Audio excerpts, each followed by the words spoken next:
Conflict is something that occurs in any workplace. It is an inevitable part of the work routine.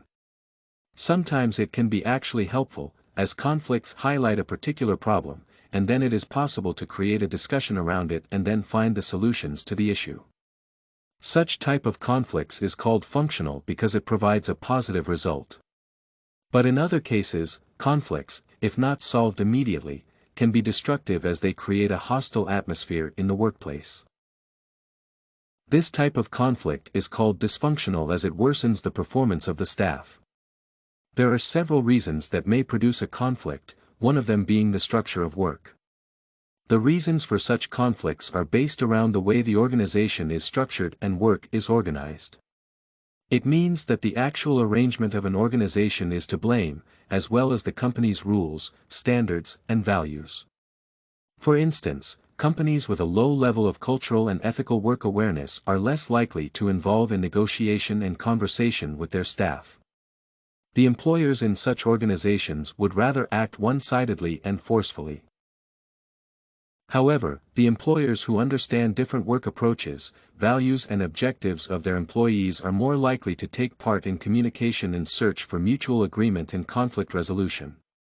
There are several factors of work conflicts that are related to structure.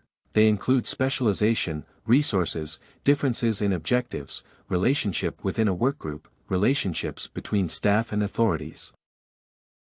When dysfunctional conflict occurs because of the structure, the most obvious solution is structural change. For example, two parties can disagree on the process of new product development. One party suggests purchasing a set list of components that are needed for the design of the product.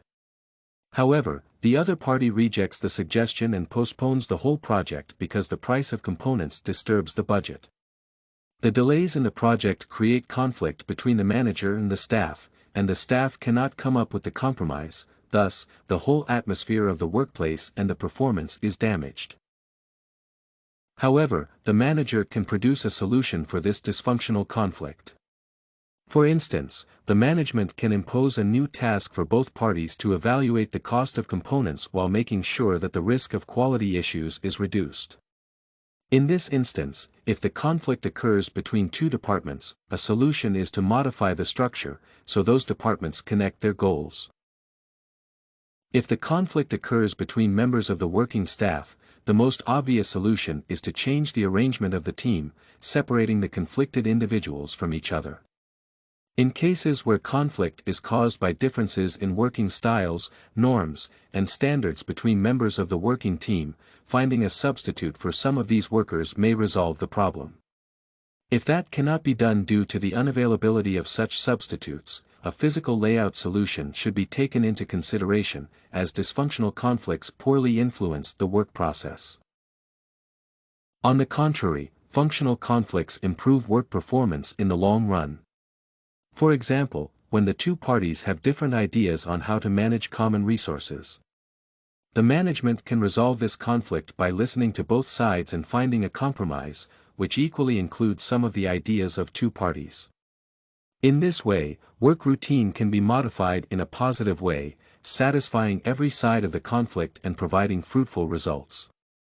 Moreover, functional conflicts eventually improve work efficiency and encourage communication among staff workers, as such conflicts teach people to listen and understand each other's values. StudyCorgi.com has everything you need for successful studies.